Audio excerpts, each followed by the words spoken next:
Welcome to another in our series of Kehillat Israel podcasts. This is a recording of Rabbi Amy Bernstein's weekly Friday morning Torah study.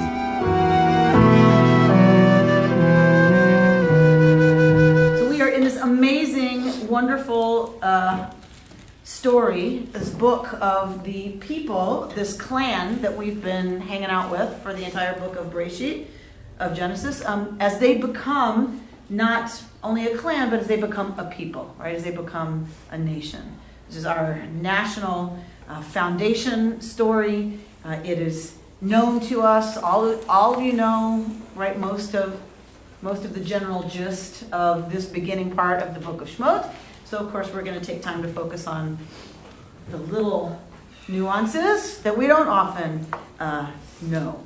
So I want to go a little bit quicker through the very, very, very beginning, which is unlike me, I know, so that we can get to the really cool stuff a little bit further in. All right, so who would like to begin, please? Verse 1 of chapter 1. These are the names of the sons of Israel who came to Egypt with Jacob, each coming with his household: Reuben, Simeon, Levi, Judah, Issachar, Zebulun, and Benjamin, Dan and Naphtali, Gad, and Asher. The total number of persons that were of Jacob's issue came to 70, Joseph being already in Egypt. Joseph died, and all his brothers, and all that generation. But the Israelites were fertile and prolific. They multiplied and increased very greatly, so that the land was filled with them. All right. So we have this situation of the clan that came down at the end of Genesis, as we know was common. They came down from Canaan as a result of famine and came into northern Egypt, where food is still often plentiful because of the Nile being the source of irrigation. So they come down, they settle there. Joseph was the big guy, right? Big honcho in Egypt. And so now we're getting a recap of the situation very briefly, in that Joseph dies, all his brothers die, and that entire generation. And the Israelites were fertile and prolific, right? So they are doing well, and they multiplied and increased so much that the land was filled with them. All right, somebody want to read it? 8. A new king arose over Egypt who did not know Joseph. And he said to his people, "Look, the Israelite people are much too numerous for us. Let us deal shrewdly with them, so that they may not increase. Otherwise, in the event of war, they may join our enemies in fighting against us and rise from the ground." So they set taskmasters over them to oppress them with forced labor. And they built garrison cities for Pharaoh, Pithom and Ramses. But the more they were oppressed, the more they increased and spread out, so that the Egyptians came to dread the Israelites. All right. So, Vayakam melech chadash al Mitzrayim. So there comes to power, there begins the reign of a melech, of a king, a new king, over Mitzrayim, asher lo yada et Yosef. This is the first occurrence of the verb yada, lada, to know, in the book of Exodus, who did not know Yosef. What do we know about the word to know in Hebrew? Oh, it has a sexual connotation. Sometimes it has a sexual connotation because, what's the sexual connotation from? Well, to know as in knowing somebody who you're sleeping with. So it's a different kind of knowing. It's a more intimate. Than, oh, I know him. Right, it's more intimate. So when we see this word in Hebrew, right, it indicates a sense of intimacy, a sense of truly knowing someone. So this is not saying that this king had never heard of Joseph. That is not what it means, right? It's that he did not know Yosef. So either he didn't know how wonderful, right, Yosef had been to Egypt, or didn't care. But it's also possible, since we know how long, we're told earlier how long the Israelites were going to be in Egypt. So this, if we're starting this story now, this Pharaoh is at least 10 generations, or I don't know 10, but many generations beyond the Pharaoh that Joseph knew. So So you've got an enormous period of historical time. It's sort of like it's somebody growing up now who says, well, I don't know Thomas Jefferson or something like that. So this dynasty does not care about the historical relationship between the benefactions of Yosef and the descendants of essentially Joseph, but it would have been called by his father Yaakov, right? So this dynasty doesn't care about that historical connection, that this clan that's now become so numerous had a really favorable relationship with a previous dynasty. Does not care. So we get a description here, which is interesting. This Melech, this king, says to some of his people, Hine am b'nei Yisrael rav ve'atzum mimenu. Look, the Israelite people are too many for us. This is the first time that this group is called Israelites. Am b'nei Yisrael. So who was the first one to name the Israelites Israelites? The enemy. There is much study done about, right, when are we really Jews? When the enemy is defining, right, who we are. Who's a Jew? Ask the enemy. Right? That it becomes definitive really by someone who's interested, and not in a good way, right, about these Israelites. So we look at the right of return to the land of Israel. How do we define who has a right to return to Israel as a Jew? How do we define it? Who's a Jew? Your mother is Jewish. Isn't that how we define it in Israel? Oh. Who has the right of return? Anyone who would have been murdered under Hitler has the right of return. Really? Yes. This is how it's defined. Really? Right? So it's defined by who would have been defined as a Jew by the person who wants to eliminate the Jews. But that's a big issue going on in modern day Israel right now. Who is a Jew? Yeah. Because only the Orthodox get to decide who is a Jew. But the state has decided whoever would have been murdered under Hitler has the right of return. Really? Is that The gypsies? If you had a grandparent who was Jewish, then you were. So if you had a quarter blood. I'm sorry, what? So I'm just saying, it's interesting that it still continues to be a definer, right? That it's not really often us, it's who defines us as the enemy, in a sense. Well, also, isn't it true that, I'm not sure if this is true, but I've heard it said that in the Holocaust, even if you said you weren't Jewish, if the Nazis believed you were, you couldn't get out of it. Correct. Even Correct. if you said you weren't Jewish, they still would define you. Correct. Right. So one of the challenges in Israel is people who don't identify as Jews but want out of where they are. That would be a lot of the Jews from the former Soviet Correct. Union who Correct. emigrated to Israel, Correct. but didn't really think of themselves as Jews That's a huge until issue. they wanted to emigrate out of Israel. That's exactly out right. of the former Soviet Which is different from status, religious status, right? In that sense, what you're talking about is religious status among the Orthodox community. They determine it. You would have to convert to have religious status with them, right? Which is different. I see. Which I is didn't different. Know. Okay. Right. It's not enough even to convert. And you would have to convert to their brand of Judaism. 100%. Like, I'm not a Jew. 100%. Yeah. All right. So, in any case, the Pharaoh decides, right, that what's the issue? The issue is that they are so numerous that if Pharaoh should incur an enemy, then possibly the Israelites could be persuaded to fight with that enemy against the Pharaoh, and therefore they need to be dealt with. Yes?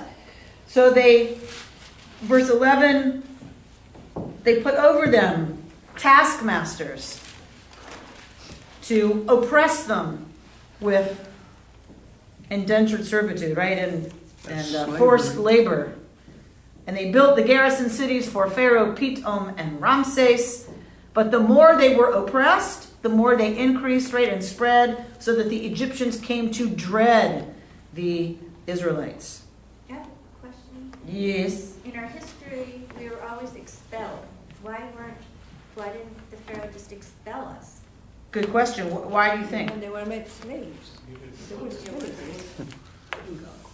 So public building projects in the ancient world were done by people who didn't really have an option. Sometimes it was rotating, right? Each district had to provide a certain amount of workers. It's kind of a labor tax, if you will. Often it was, people that didn't have a choice and were now so poor and or marginalized that this is what they were forced to do. Where does real history diverge from this story? Huh. Interesting question. So that brings us to the whole question of the historicity of the Exodus, which is a huge issue and a huge question and a major hot button for a lot of even progressive Jews. We're not sure where the origins of the story are historically. We're not sure. There's lots of attempts, obviously, to identify the Pharaoh of the Exodus in Egyptian history, and any argument you come up with can easily be refuted. So there's not a good historical basis or understanding or agreement on when this would be. Scholars argue, right, hotly about the topic. It's one of the things that frankly interests me a lot. Like if I did a PhD in Bible, it would be on some of this material, on the Hyksos, on lots of possibilities around Moshe and being a prince of Egypt who leaves because he believes in one God, is awfully close to Akhenaten, right?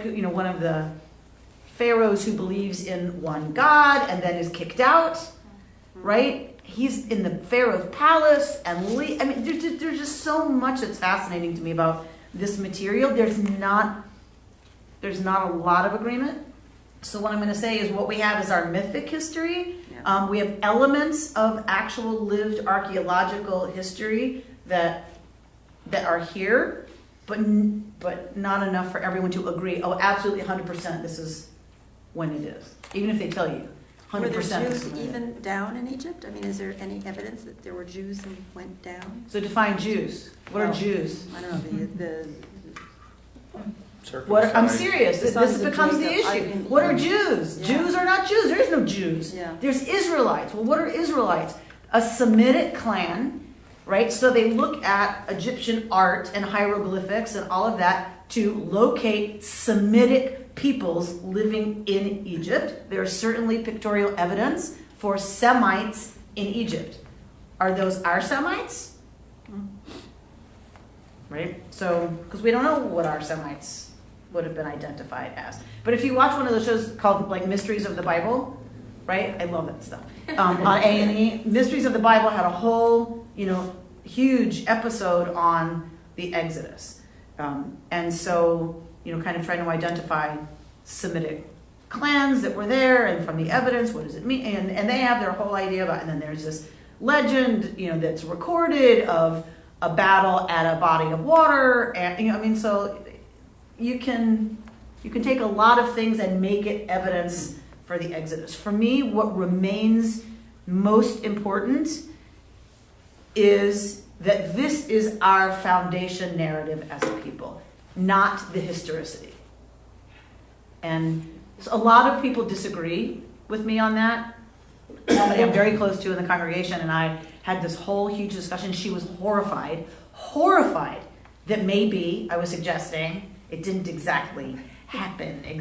There's no record. Let's put it this way. There's no record anywhere in the Egyptian history. There's no record of the entire slave population of Egypt standing up and walking out one day. The entire economic system of Egypt would have collapsed It did not happen the way we have it here, right?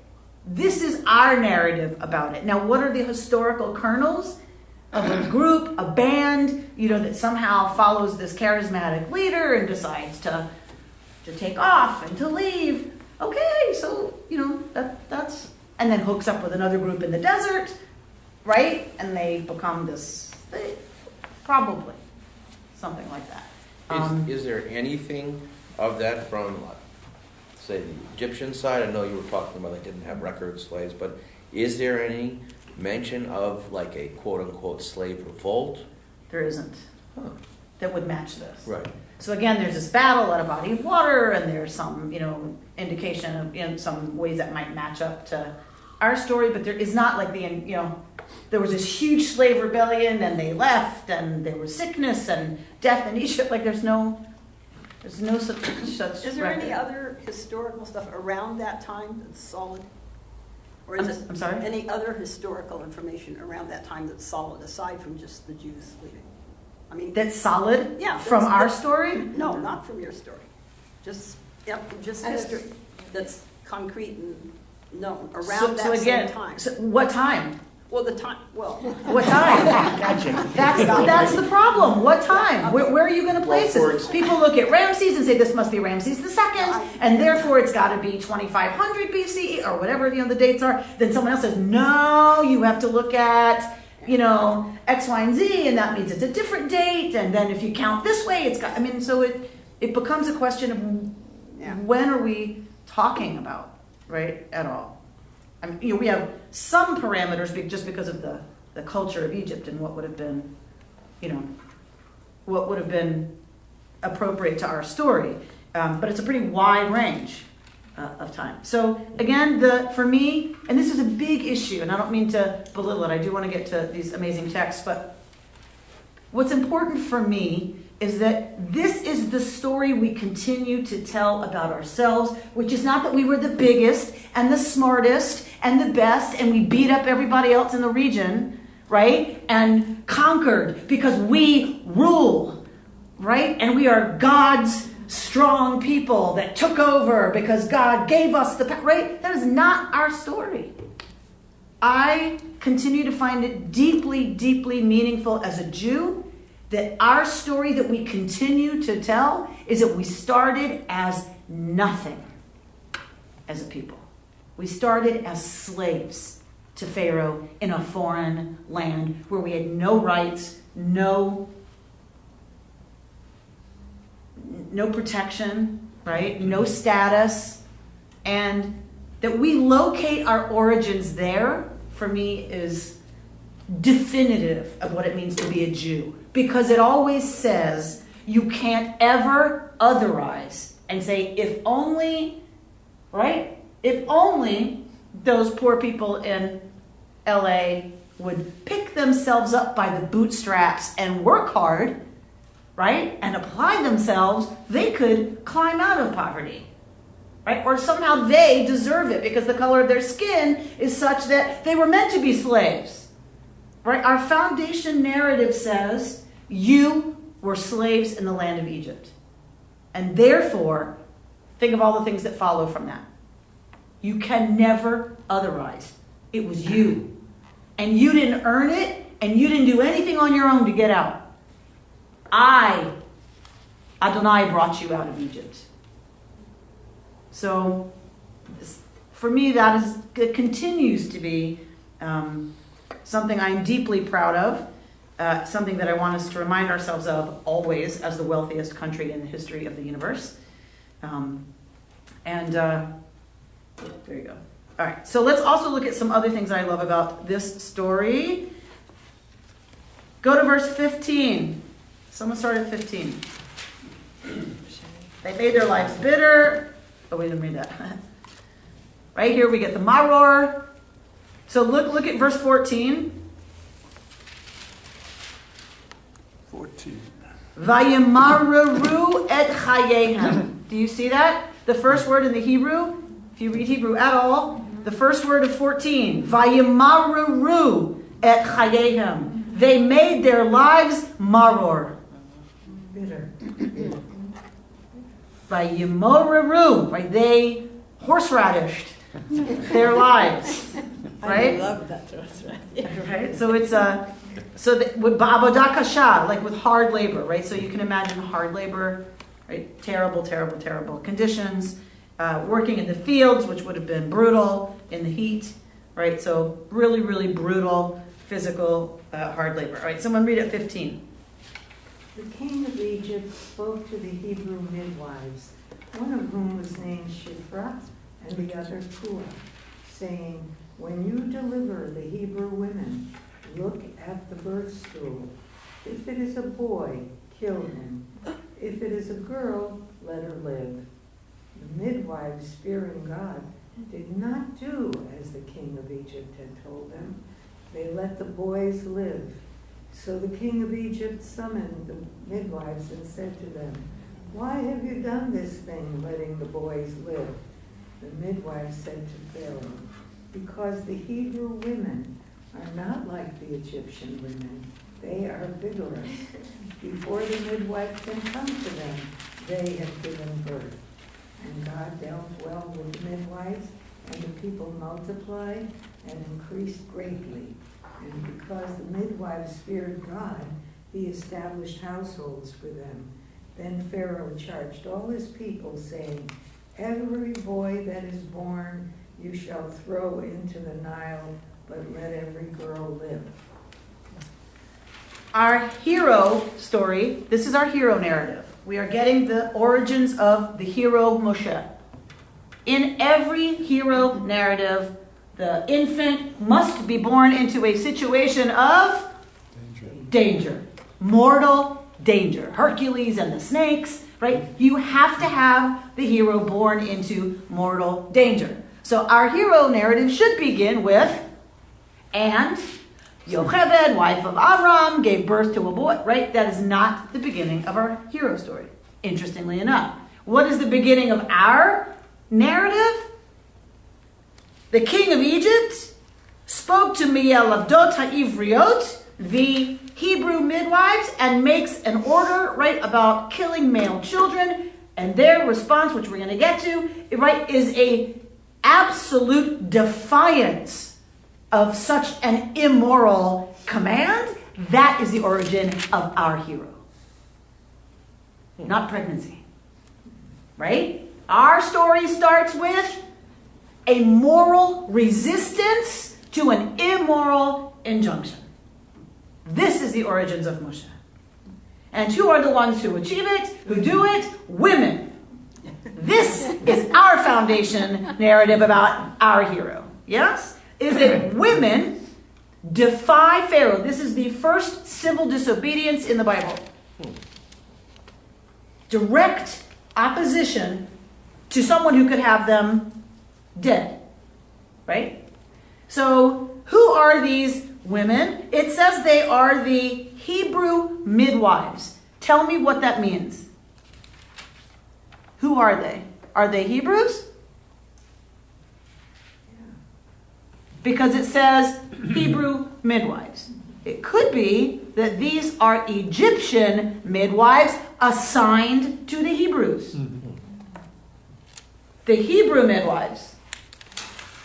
Because why would Pharaoh expect Hebrew women to follow the law to murder Hebrew boy babies? It is likely, therefore, that they are Egyptian, assigned to the Hebrews. Possibly. Possibly they are Hebrew women who go up against Pharaoh. Personally, I prefer that they are Egyptian. That's the version I like. Because it's easy on some level, right, to have them defy Pharaoh if they're Hebrews being asked to murder their own people, right? There's something else that happens when they are righteous Egyptian women who risk their own lives because they understand no matter how much you vilify and demonize this population, you cannot murder babies. There's a limit, right? There's a line over which they will not step, and that seems to be it. But if the relationship between Pharaoh and the Israelites has deteriorated to the point that it has, why are the Israelites being granted midwives anyway? Especially if they're Egyptian. In this case, one would presume that A, it's either normative, but B, is that they're being assigned in order to affect Pharaoh's orders. I see. Exactly.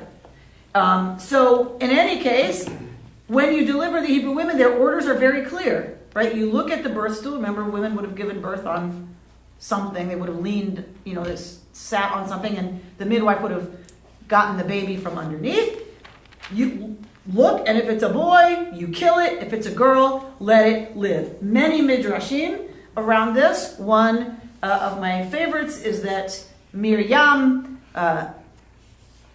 parents decide to, and many of the men decide to stop having intercourse. Because if their wives get pregnant, it's going to result in murder of the male babies. And Miriam famously says, well, Pharaoh's only killing the boys. You are killing the boys and the girls.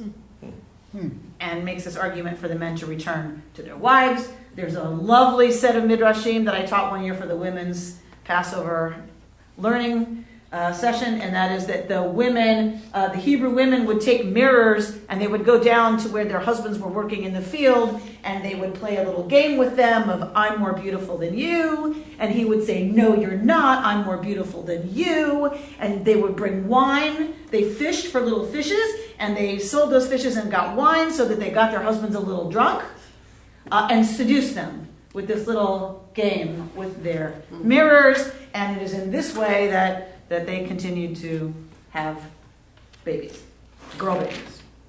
All right.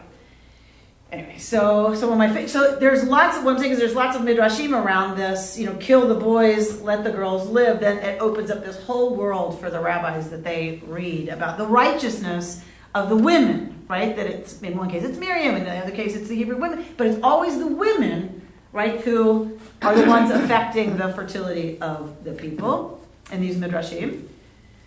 The midwives, fearing God, Elohim here, did not do as the king of Egypt had told them. They let the boys live. So some see this as an indication that these are, in fact, Hebrew women. Hebrew women, because they fear Elohim. Others say, well, don't read Elohim, capital E, right? They feared even their own gods, like that they understood that this was just horrifying, right? That they couldn't do it. In any case, they are God-fearing, right? They are, and remember in the Hebrew, the word fear is related to the word awe. It's the same word, right? So they are people who are in relationship to the divinity, whatever that divinity is, with a relationship of awe, right? So they defy Pharaoh's orders. So the king of Egypt summons the midwives. They've been summoned to the palace. The SS rounds them up and brings them to the Gestapo. All right, so just imagine for a moment that scene, because we always read over it really quickly. Imagine that scene. They stand before the throne, or a representative of the throne, it doesn't matter, and they are questioned. Why have you done this thing? Letting the boys live. What have you done? Answer for yourselves.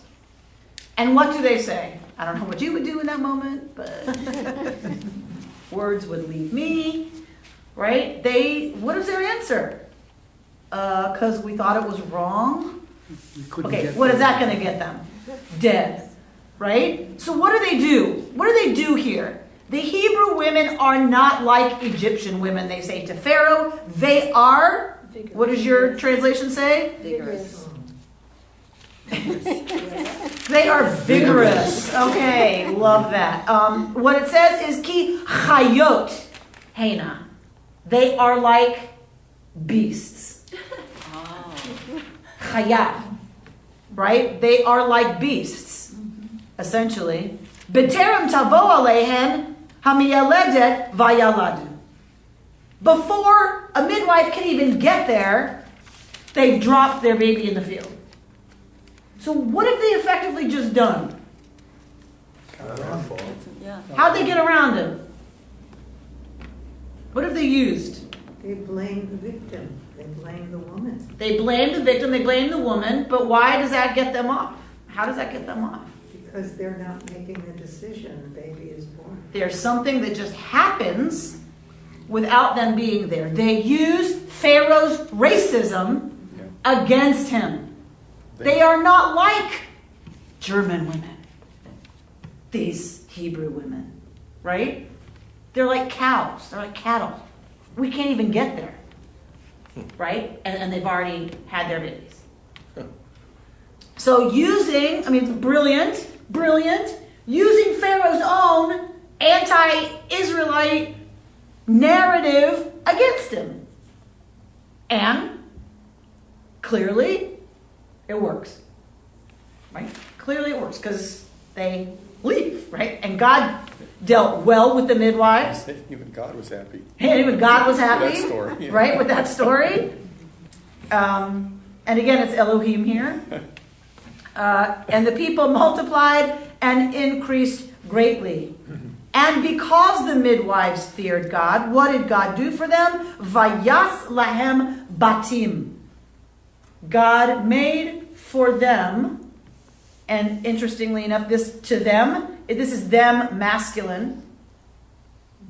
God made to them masculine batim, households. What does that mean? You married him off. God married them off. Okay? To whom? To whom? Right? In any case, what is interesting, what's interesting is that they become heads of household, which is usually a male role. Oh. They become, right, heads of, they have a bayit, a house. I have a question. Mhm. I don't mean to be nitpicky, but It's Torah bothers study, me. so of course. Are the midwives supposed to kill the babies as they emerge from? Right after it's born. Okay, so if it's right after they're born, then as the midwives come to where the babies have just been born, why don't they kill them then? Clearly, they're suggesting they can't get there before the women have whisked them off somewhere.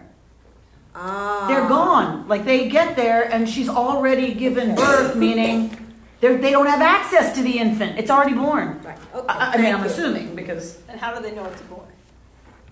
I mean, if the baby's gone, the mother takes them. No, They don't say it's a boy. They say we can't get there before they've already dropped these babies. But somebody knows boys are being born and not killed. So why not kill them at 1 year or 6 months, like she says? Well, because clearly they're not reporting in that they have successfully murdered how many, right? There's all these pregnancies. I mean, there's all these pregnancies that are not ending with the midwives reporting in, right? That The statistical office the is statistical unhappy. data Is unhappy.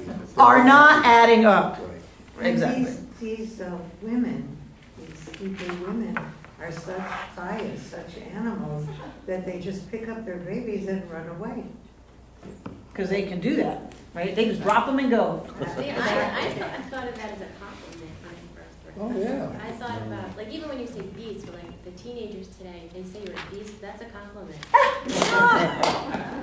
So is being a You're cougar, strong right? and you're vigorous and you're That's confident. hilarious. So these Hebrew women, they knew how to take care of themselves. That's right. That's not how Pharaoh was. And on some level, it's not untrue, right? That they are strong and right. So, There's which is pride. again amazing use of language and all of that by the midwives. Yeah. They're not really lying, right? You know, these are vigorous, strong, right? So lovely, but they use it, right? Because Pharaoh doesn't think beast is a compliment. Pharaoh wants to hear it the way Pharaoh wants to hear it. Pharaoh thinks of Egyptian women, you know, what makes them, They're less than. they're dainty, they're, Milk bath. Right, exactly, milk bath. So, So this is interesting that we get this about the midwives. And then Pharaoh charges all the people. He realizes, right, he's got to expand who's responsible for murdering these babies. And so he goes to all the people saying, every boy that is born you shall throw into the Nile, but every girl you shall let live. So what he ends up doing is he sort of completes the corruption of Egyptian society by forcing everybody to be a participant in the mass murder. Nazi-occupied Europe, right? You don't report a Jew, you and your whole family are executed. Yes, so it is complete corruption of Egyptian society by making everyone responsible for the genocide of the Hebrews. Is there any parallel between the way this story is being told and a plague story? Tell me. Well, because it's just sort of the same thing repeated and stronger, and yet the outcome is not what you expect. It sounds like another version of the plague story. Nice. To me. So the murdering, right? Obviously, okay. Well, then boy children is going to parallel the death of the firstborn. Yeah, my heart is still hard, and I'm got another angle on the same deal. Pharaoh doesn't change much, huh? No. If this didn't work, different Pharaoh, but I'll try that. It sounds like the same kind of a telling of the tale. Okay. So the Nile is the symbol of what in Egypt? Life. How are you going to affect the destruction, right, of this people? You're going to take your life, right, and put it in the Nile to murder it, right? So this kind of juxtaposition. So in the Haggadah, when it says, and the rivers ran blood, does that refer to this? You better believe it has to do with the Nile, that is the source of life, becoming, in fact, a deliverer of death. Yes, 100% it relates to the mythology of the Nile in Egypt. The Nile was a god. So when that becomes not water but blood, you now have the God of the Israelites, right, beating up the God of Egypt. All right. And it's symbolic at every level. It's not the water that's going to feed the people of Egypt. It will become the blood, that without which we die, right? So remember, blood was life in ancient times. The blood was the life force. Right. So someone read at 2:1.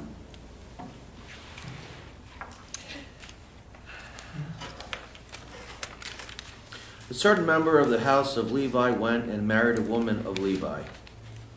The woman conceived and bore a son, and when she saw how beautiful he was, she hid him for 3 months.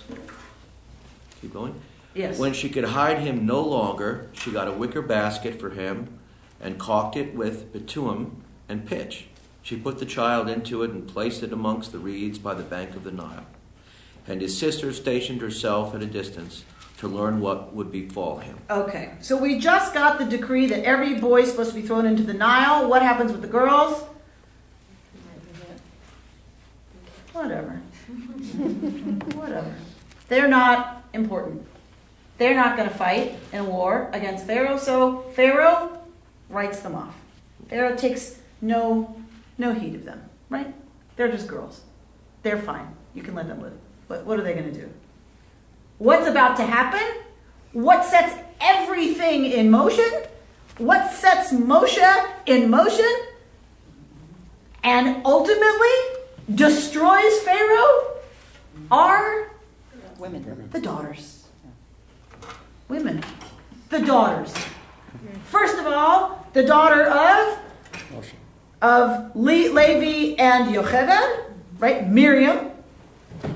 And the other is the daughter of Pharaoh. The daughter of this Hebrew couple and the daughter of Pharaoh are going to have an encounter which results in the saving of the life of the hero. Pharaoh has made a fatal mistake. He has underestimated the daughters. 2 is peril. You like that, And so it has always been. And so it has always been, so Richard. But anyone who wants to tell you the Bible is just a sexist, patriarchal rant has not done a close reading. So this certain man of Levi, why does he have to be from Levi? The priestly clan. The priestly clan has to be, right? Our hero has to be from the priestly clan. So he comes from Levi, and he takes a daughter from the tribe of Levi, who is not named here. And the woman bears, she conceives and bears a son. Vatere oto ki tov hu. She sees him, and what does she say? Beautiful. How beautiful. How beautiful. Ki tov. Where else have we seen this? When God creates the days and the nights. Oh. God creates the world. God creates humanity and says, ki tov. And then tov me'od. She bears and she says, ki tov. Right? You cannot miss the resonance here of what this does to her, right? How this lifts her and this experience up. It is the universe reborn in the sense that he will be, right, the one to deliver, the people from death and suffering. So she sees that he is ki tov, and she hides him for 3 months. But when she couldn't hide him od, right, anymore, she gets tevat gomen. She gets a teva. She gets a teva. I love my students who already here. Sometimes remember. And sometimes remember. She gets a teva. And she caulks it with bitumen and pitch to waterproof it. She puts the child into it and places it among the reeds by the banks of Sfat HaYeor, by the lips of the Yeor. Mm-hmm. She hides him for 3 months. Presumably, she can't hide him, right, anymore. She's desperate. She's willing to risk everything, and the only way you're going to have life preserved under the threat of destruction is to get a teva. Right? This is the only other time we see this word in the Torah other than the story of Noah. This is the same word for the ark. The teva. Destruction, death. You're going to save life from destruction. You get a teva. You put life in the teva and you put it on the water. Although we have slightly different versions. One says it's on Sfat HaYeor, the lips, the banks of the Nile in the reeds, and another one it seems to be that it's a more on the water. In any case, the Nile that was supposed to be the agent of death for these baby boys, what is the only way Yocheved can save him? Is to put him in the Nile, but with protection. Something that will carry him. For me, this is one of the most profound metaphors that we have as a people, right? Because I think the teaching is so rich and so deep about what we fear will kill us, what we are sure will be our destruction. What is the teaching? You put something around you that will carry you and you move in. You go in. That is the only way. The question becomes, what is it that's the teva? And the rabbis have this beautiful midrash that teva means word. There's places where teva means word. So what do you think they do with that? You have to enter the teva. And when you fully enter the word, That is what holds us, right, in the Yor, in the waters that are either life-giving or completely destructive. Because the Yor is also the way he's saved. It's both.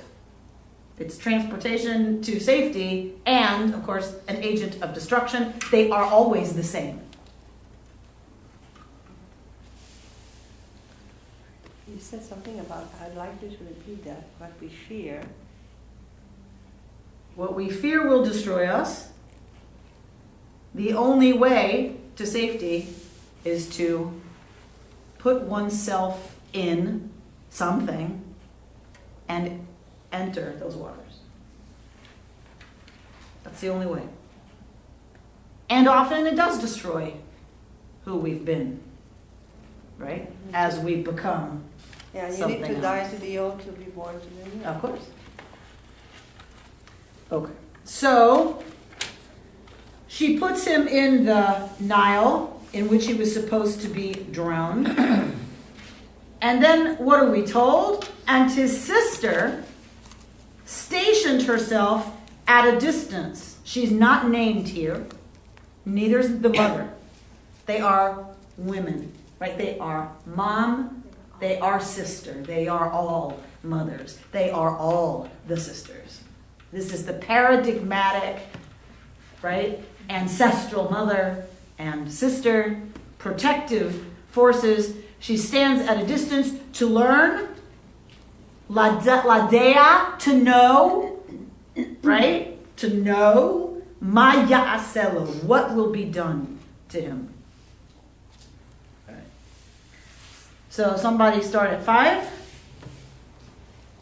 The daughter of Pharaoh came down to bathe in the Nile, while her maidens walked along the Nile. She spied the basket among the reeds and sent her slave girl to fetch it. When she opened it, she saw that it was a child, a boy, crying. She took pity on it and said, "This must be a Hebrew child." Then his sister said to Pharaoh's daughter, "Shall I go and get you a Hebrew nurse to suckle the child for you?" And Pharaoh's daughter answered, "Yes." So the girl went and called the child's mother. And Pharaoh's daughter said to her, "Take this child and nurse it for me, and I will pay your wages." So the woman took the child and nursed it. When the child grew up, she brought him to Pharaoh's daughter, who made him her son. She named him Moses, explaining, "I drew him out of the water." Okay. Fantastic, fantastic story. Pharaoh's daughter went to bathe to the Nile. So clearly, this is a normal thing. It's not something that seems to be out of the norm. She goes to bathe by the Nile. And her maidens were walking along the Nile. And she saw the basket in the midst of the marsh. And she sent her maidservant and she took it. So, was she coming to bathe, truly to bathe? Was she coming to worship at the Nile? Both are possibilities, because we have Pharaoh doing this as well at some point. So is this a ritual bath? And she's purifying herself for worship? We don't know. But she's clearly accompanied by servants, right? Her maidens are with her. Vatere et hateva b'toch hasuf. And she sees, singular, the teva in the suf, in the reeds. So, how come the maidservants don't see the teva? Any ideas where the rabbis go with that?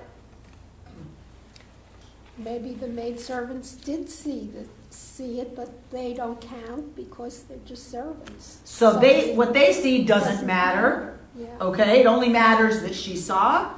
Okay. What if she's the only one who sees it? For the rabbis, of course she's the only one who sees it. She's the only one that has the ability to see. There's something special about her, that she's the only one able to see the teva. Yes? The Netziv and Rashi both suggest that there's something about her that enables her to see. Possibly she sends the others ahead, right? And so she's alone. Because now we're going to get her acting, right? So in the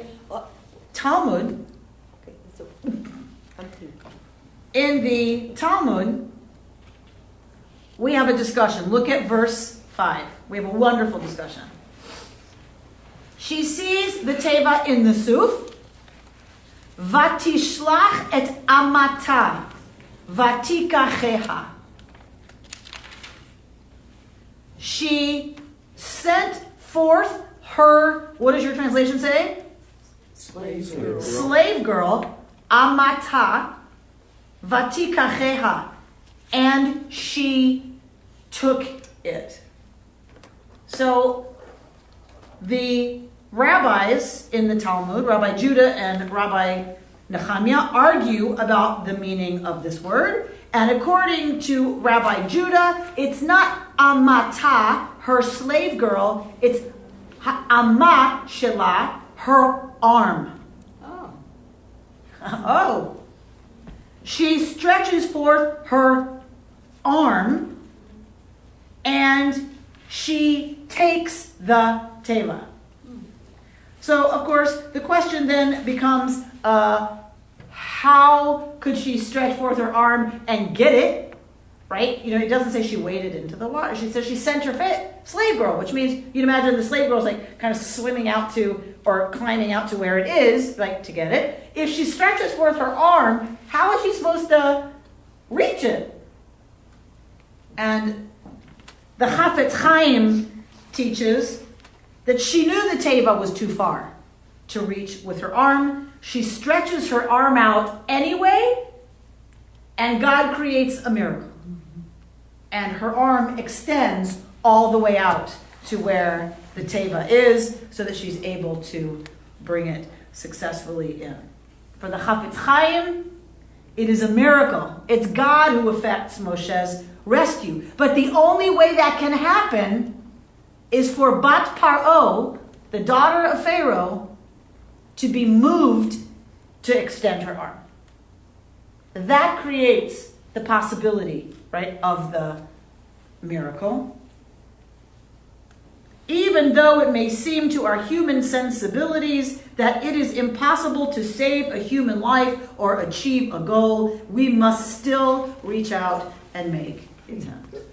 Don't we see throughout the Torah that's to some extent that's when miracles take place. Always. When you have one of the two parties. I mean, God is obviously one of the parties, but the other party always has to be in some way a willing participant. Yep. In that because stretching out your arm that's like a royal prerogative. You know, it's people with power who stretch out their arms. It's people with power who have control. But for other miracles, like we'll see later, it's sort of somebody has to be willing to step into the water. You know, those sorts of things. In the rabbinic tradition, 100%. For them, Nachshon, right, affects the miracle of the ocean. The waters parting at the Exodus. 100%. It is this act of reaching anyway, even though she knows she can't reach it, reaching out anyway, this is what opens the possibility of the miracle. So she opens the teva, and what does our text tell us? She saw what? Vatir Ehu et hayeled. She saw the child, the boy. Vehine na'ar. And behold, it is a na'ar. It's a young boy. So why? We know Torah is never, God forbid, redundant. It says yeled and then it says na'ar. She sees it, she sees the baby, she sees, which in Hebrew is literally the boy, because it's a boy baby. And behine na'ar, and behold, it's a male youth. This is a dangerous situation. Explain. For Pharaoh's daughter. And it makes me think on a practical matter that all the slaves heard this baby crying. but they know the edict, and there's nothing that they can do about it. And it's only Pharaoh's daughter who would have the power and authority to act. So she could have ignored it as well. And by reaching out and bringing in the teva, she's acting upon something against her father's edict. And this is, by saying it twice, this is a male child. This is a male child. She's ignoring all these warnings and is going to intercede.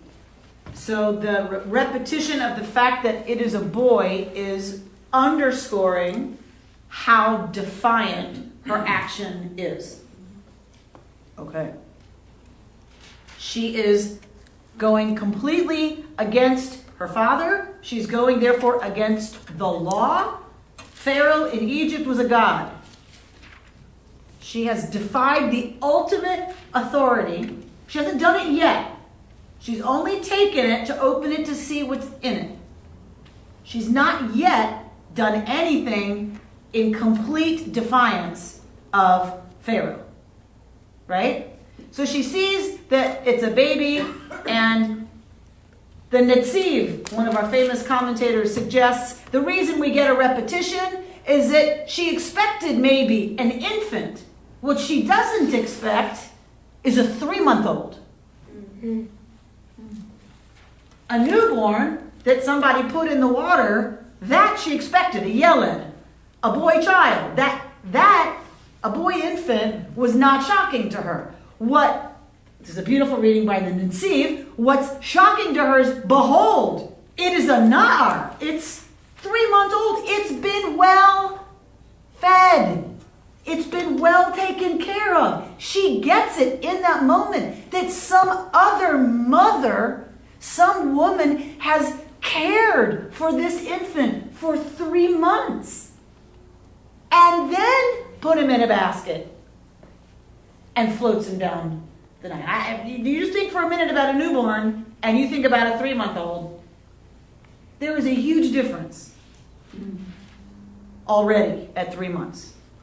So the Netziv understands that she's kind of double hit. One, that it's a baby at all, but that it's been cared for by somebody for so long. It's this developed, it's this healthy, and she knows somebody had to let him go. And therefore, what is the next word? She sees that she doesn't just see that it's a baby and that it's a boy crying. Boche.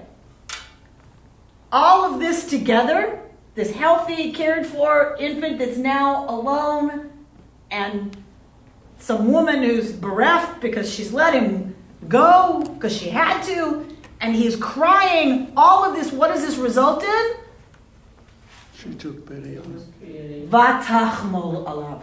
She experiences the feeling of chemla, of compassion. Yes? She experiences compassion for this baby that she has been taught, because we go on to see that she says out loud, this must be a Hebrew child. What has she been taught to think about the Hebrews? They're beasts. They're beasts. How would they They're take animals. care of, who would take care of a baby like this? A person would have They're not even human. But presumably she knows he's a Hebrew because he's circumcised? We do not know. We do not know. Well, I think she assumes that he's being hidden. There's evidence for circumcision in Egypt. Okay. Which is not then definitive. That he is in a basket in the water suggests someone's trying to hide him. Why would you put a 3-month-old in a basket and set the basket on the wall? Like, you just be crazy. Unless it's a Hebrew baby. Possibly, Hebrews are swaddled differently than Egyptian babies. Right? That whatever he's swaddled in is Hebrew stuff, Hebrew material. That's where Big star of David. Yeah, it's a big Magen David on his T-shirt. With little S in there. All right, dreidel. Mickey? What? Why Na'ar? You have Enoch, Yeled, Na'ar. That seems like that would be a much older. Yeah, so particularly in later Hebrew, Yeah. there is no Tinoch in the Bible, right? So it's later Hebrew that really distinguishes Na'ar as a teenager, as a male youth that way. It is used sometimes to mean a youth, which is one of the reasons I think the Netziv reads it as she expected a baby. She didn't expect a baby that old. But it's a good point.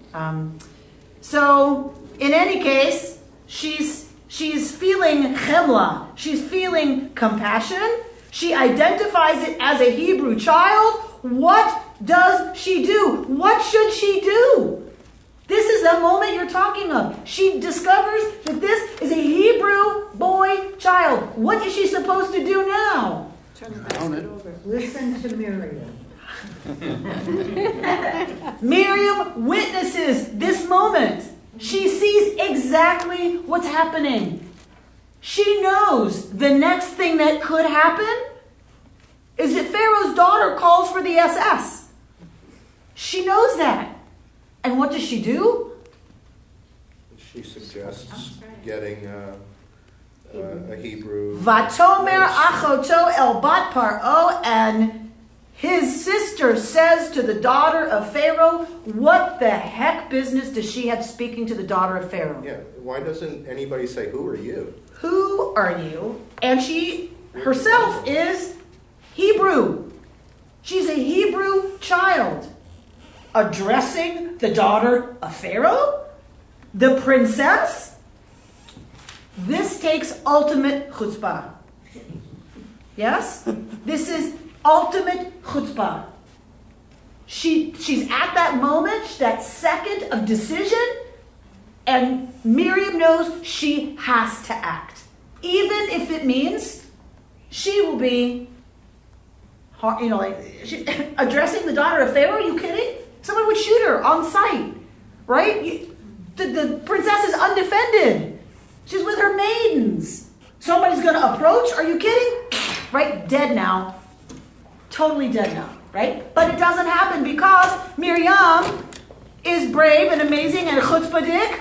And what does she suggest to the daughter of Pharaoh? Oh, I know of a woman. Why a Hebrew nurse? She knew very well her mom was still nursing, so. She knew what? She knew that her mom still had milk in her breast. She arranged it. Right, so but what is she suggesting to the daughter of Pharaoh right here? Need a nursemaid. No! Well, a Hebrew I'm going to help you hide the kid. She's suggesting to Bat Paro, you're going to save him. You're not going to kill him. And you're not going to call the SS. We're going to. She doesn't say, don't call the Gestapo. That's what she should be saying. Don't call the officials. Don't call the authorities. Wait. Listen. Right? She doesn't. Again, just like Shifra, what does she do? She uses the princess's own natural chemla, compassion, to say, shall I fetch someone to feed him for you?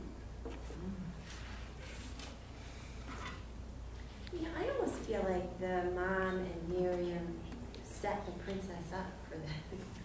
Like, isn't it possible that they knew that she bathed in that part of the Nile?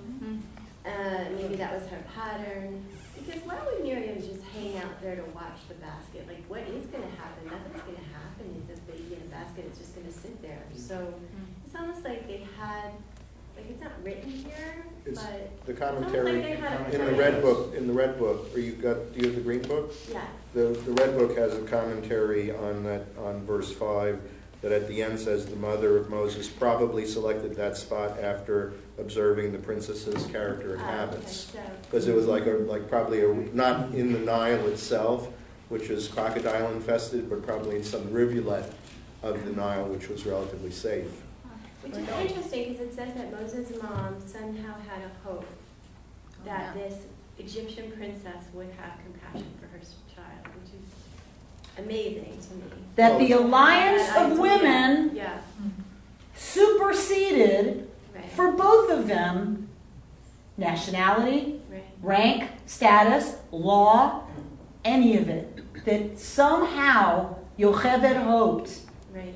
that beating in the heart of Pharaoh's daughter is the same response to a vulnerable child, right? That she trusts on some level that is more fundamental than fear for your own safety. And turns out, of course, to be accurate. It turns out to be true. That she takes the child, so she takes the child and she calls Yocheved. She calls the child's mother. So Yocheved now is facing Bat Paro. Imagine that scene. Yocheved sees her son safe, is standing with Bat Paro, the princess, who says, "Take this child and nurse it for me, and I will pay your wages." In the ancient Near East, there are legal documents that describe paying a wet nurse's wages is one of the ways you claim possession of a child legally. Whoever pays the wages for the nursing of the child, the wet nurse, is legally and officially the parent.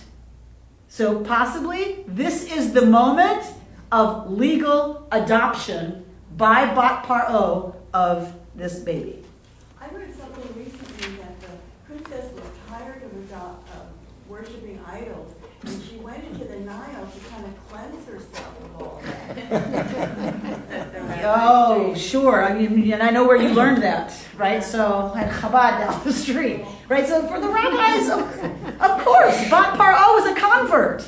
She's doing mikvah in the Nile, so she can leave her idolatrous ways and become a true daughter of Yud Hey Vav Hey. Of course, for the rabbis, the one who raises Moshe, 100%. This is mikvah. She's leaving idolatry. Right, it's so fantasy, right, by the rabbis, which is fantastic in itself. I love that too. Don't get me wrong, but it's like really, for me, it takes away some of the power of the story. Do you know what I mean? Like it just takes away the power of the story. She's Egyptian. She risks everything for this baby with nothing other than a chemla driving her, compassion. Listen to this quote by Harris, who just wrote this amazing, his last name is Harris, who wrote this amazing book on Moshe. Amazing book. In the brief moment described in this verse, the daughter of the most powerful emperor in the world stood face to face with an abandoned Hebrew baby boy condemned to die by her father's order. The seed of the overthrow of 4 centuries of slavery was planted. In the time it took for one young woman's heart to feel a pulse of compassion strong enough to evoke action, the gods of Egypt fell, and the God of Israel entered the drama of history on the world stage as the champion of the oppressed. The revolution was born in the most unlikely of places, inside his unnamed daughter's heart. Fantastic. There's also something wonderful about the way Miriam proposes this, because she recognizes the power of the daughter of Pharaoh and gives her the question in such a way that it is the daughter's decision. Because she could have said, you know, I know somebody who can nurse this baby. Let me take him to safety. Right, but she doesn't do that. She says, shall I go and get this person? And I think that's so beautifully diplomatic. Right? It's fantastic. It is fantastic. It's the way she's making the decision for her. Yes. Yes. She makes the decision by speaking up. She too is risking, right? But doesn't ask, can I, right? It's not, can I save him? It's, can I help you take care of your child, right? Right? How is she going to explain this to Pharaoh?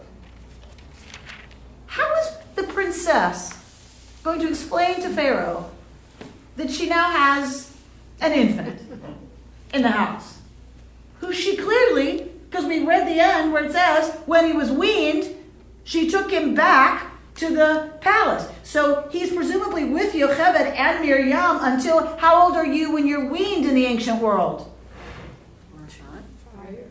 3, 4, 5, 13. 13? No, that's today. So, Today is 35. 3, 4 to 35, exactly. Exactly. When they're done with their doctorate or their law degree.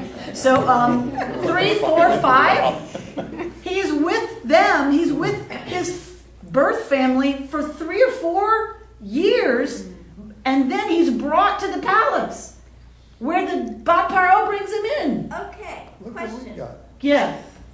So there's this edict, and Hebrew boys have to be killed in the Nile. So now this baby is back in its Hebrew home, being nursed, and is he not seen? And then what does the mother say? Whoa, this kid's being protected by Pharaoh's daughter. So practically, how does this work? Are you going to write the Midrash? Yeah. Right? It's an amazing set of questions. How is she going to explain this? You know, how's a 3-month-old going to be safe as a Hebrew, right, in the compound, Right, so in the slave quarters, and how is she going to show up with a 3-year-old that has the status of being her son, who's raised in the palace? Does she hide him the whole time? Moshe goes out later, so it doesn't seem that he's a prisoner, that he's hidden, right? He walks out, and that's when he has the encounter with the taskmaster. So he's raised in the palace. As what? Once she adopts him, I think the palace would then see this baby as an Egyptian baby from that. Oh, you've adopted an infant at a time where boy babies are being drowned in the Nile. Yeah, that's plausible and safe. Well, other than Paro saying that to her, who would say that to her? Well, presumably Paro is the problem. You know, we don't know how close they are, how he sees his daughter. Being a woman, she may be hidden with the harem, and he has no concern about daughters. But my guess is he would have concerns about male sons. You better know the status of males in the palace, particularly with murder rampant against the Pharaoh. I mean, history tells us, right? Pharaohs are on guard for their life all the time, and you've got a 15-year-old running around. Also, it's interesting to me that why was it necessary that he has a Hebrew nursemaid? Wouldn't it be easier to hide him if he had an Egyptian nursemaid? But Miriam was working already for the daughter. Miriam is the one. It's suggesting it, but the princess could have said, well, no, it would be easier for me to use so-and-so because she's already part of my household. And so now you have to hide the mother and the son. No, unless you send the son to the mother. That's right. So she's not in the palace. Correct. Right now. Oh, You okay. think So I that have makes to ask- now I get it. Yeah, so I'll get you a Hebrew nursemaid, like a nanny, but she doesn't move in necessarily. The baby is, because it says that when he grew up, she brought him to Pharaoh's daughter, which suggests he's not with Pharaoh's daughter until he is weaned. If we look at the story being a symbolic story, Yes. Here I come again. I know.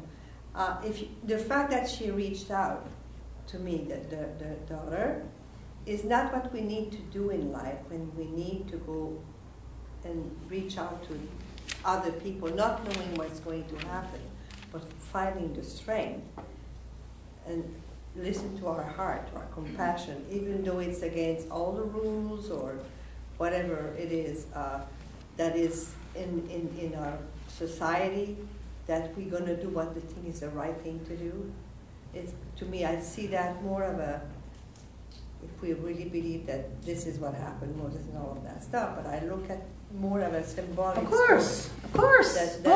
That's the story that I retain from that. Of course. And we have to nourish that compassionate part of us until it becomes, it takes a while for really to own it, let's put it this way, to the courage to do what 100%. The rabbis have always understood it that way. In other words, because for them it's about the origins of Moshe, does not in any way undercut or diminish the way Torah is true every day for all time. In other words, for them, just because it's an actual historical event that the Bat Paro reached out and saved Moshe, that does not in any way diminish for them that we are to take this as a constant teaching about, are we reaching out? Our own humanity. And our own chemla. Are we cultivating chemla? Are we cultivating empathy and compassion for the other? The one we're supposed to reject? The stranger? The one who's not like us? The one that's been vilified and demonized? Who we're supposed to hate? Are we doing enough to cultivate chemla so that we will reach out and not only help, but take in as our own the other? As our own. What does that mean? I mean, we think about so much the symbolic that's there. Our own life, the life meaning life, meaning the baby, which is a new life, are safe. It's a whole mentality, our own story, the way we have to shift our thinking about life and people around us, and the way we think. Harris writes, this part of the story of Moses teaches us that the seeding of a new era of history can happen in the brief moment it takes for a single person to have a change of heart. In that moment, when compassion stirs one person to the point of some small act of resistance to a system of evil, we witness an aspect of reality that not any CEO, president, dictator, or supreme leader can eliminate from the human experience.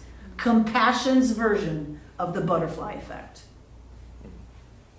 That's fabulous. Compassion's version of the butterfly effect. One small act of compassion against the evil of tyranny, in fact, has effects that we cannot possibly begin to predict or imagine.